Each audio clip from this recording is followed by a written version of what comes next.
Perkenalkan, saya Arya Permana, NIM A12 2019 06229, ingin menerapkan tentang keterampilan interpersonal. Apa itu keterampilan interpersonal?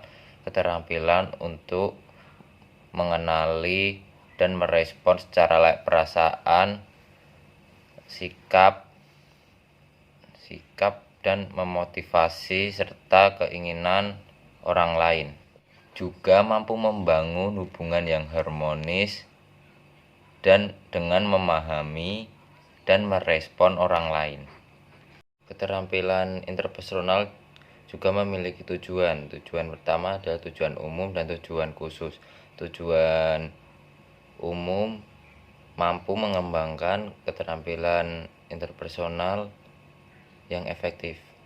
Tujuan khususnya mampu memahami kekuatan dan kelemahan diri serta cara menggunakannya demi suatu tujuan. 2. Merancang rencana pengembangan diri. 3. Menyampaikan pesan dengan jelas. Kalau nggak jelas ya nggak bisa dipahami.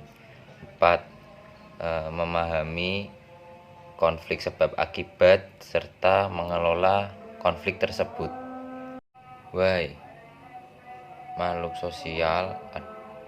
Manusia adalah makhluk sosial. Ya, karena manusia itu tidak bisa hidup sendiri. Pada hakikatnya manusia juga bergantung kepada orang lain. Seperti kita membutuhkan bantuan orang lain gitu. Jadi ya memang kita bergantung pada orang lain juga demi untuk kelangsungan hidup kita sendiri dan orang lain juga. Lalu berkomunikasi dengan orang lain, karena dengan berkomunikasi dengan orang lain dapat menolong seseorang dari kebutuhan interpersonalnya. Maksudnya apabila kita sedang sedih, gelisah, masalah apalah, kita membutuhkan sebuah percakapan dengan orang lain,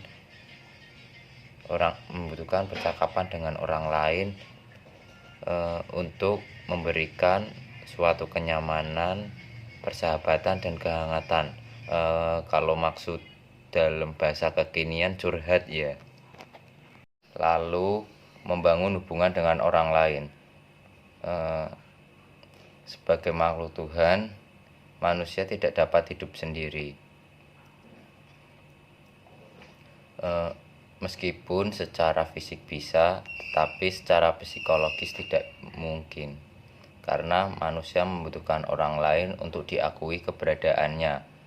Hubungan dengan orang lain akan semakin nyata apabila kita semakin berkembang atau manusia semakin berkembang. Bahkan dapat dikatakan bahwa kebutuhan manusia dengan orang lain itu adalah kebutuhan pokok.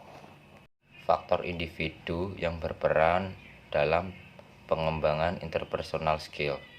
Yang pertama, kemampuan. Kedua, kepribadian. Ketiga, perception. Keempat, value dan attitude. Yang kelima, motivation.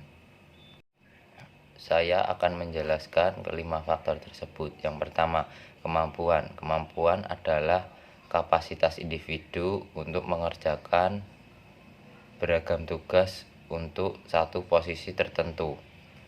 Kemampuan memiliki dua tipe. Yang pertama, intellectual ability, dan kedua, kemampuan dan keterampilan fisik. Dari intellectual ability. Intellectual ability adalah kemampuan yang berhubungan dengan pendayagunaan olah pikir. Lalu kemampuan dan keterampilan fisikal adalah kemampuan untuk menampilkan olah keterampilan fisikal. Kedua, kepribadian. Apa itu kepribadian? Kepribadian adalah kumpulan beberapa sifat yang menjadi Ciri sifat seseorang. Contoh sifatnya: pemalu, pendiam, luwes, dan masih banyak lagi. Lalu faktor pembentuk kepribadian. 1. Keturunan. 2. Lingkungan. Ketiga, situasi. Ketiga, perception. Apa itu perception? Perception adalah cara seseorang mengorganisasikan dan menafsirkan suatu data informasi yang diterima. Proses ini dilakukan agar kita mampu menangkap makna di balik informasi yang kita terima itu. Ada 3 faktor yang dapat menentukan persepsi kita. 1. Perceiver. 2. Situasi. 3. Target. Perceiver adalah persepsi yang dibangun oleh seseorang akan dipengaruhi latar belakang pengalaman, sikap, dan karakteristik orang tersebut. Target, objek yang kita berikan persepsi, karakteristik target, misal bentuk tubuh, nada suara, dan lain sebagainya, akan sangat menentukan persepsi yang kita bangun tentang objek tersebut. Situasi, di mana kita memproses suatu persepsi tersebut. Situasi mencakup suatu kejadian, lokasi peristiwa, dan lain-lainnya. Faktor individu yang keempat, value dan attitude. Value adalah nilai-nilai yang kita anut dan kita jadikan rujukan semasa berproses menjalani roda kehidupan. Nilai-nilai yang kita pegang seringkali mempengaruhi sikap dan perilaku kita. Nilai-nilai yang tumbuh di dalam diri kita dipengaruhi oleh faktor agama, kultur, pendidikan orang tua saat kita masih kecil, dan lingkungan di mana kita tumbuh dan besar. Attitude atau sikap adalah pernyataan evaluatif baik positif maupun negatif terhadap suatu objek, orang lain, atau event peristiwa. Lalu sikap memiliki 3 komponen. Yang pertama, komponen kognitif, dan kedua, komponen afektif. Yang ketiga, komponen behavior. Komponen kognitif adalah aspek pemikiran yang melatari lahirnya sebuah sikap. Komponen afektif adalah aspek perasaan dari sebuah sikap. Misalnya, saya suka makanan pizza, burger, saya cinta kamu, saya suka berolahraga, dan masih banyak juga yang lainnya.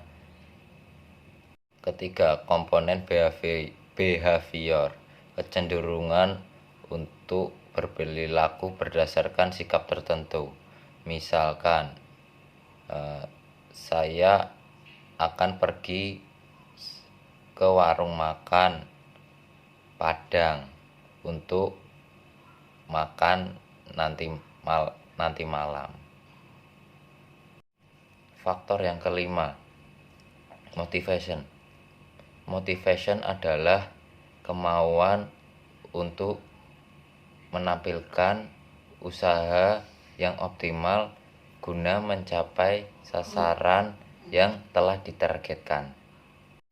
Motivasi juga didorong oleh keinginan untuk memenuhi kebutuhan individual. Nah, sekian informasi yang saya sampaikan. Jika ada tutur kata yang salah dan tidak jelas, mohon maaf. Wassalamualaikum warahmatullahi wabarakatuh.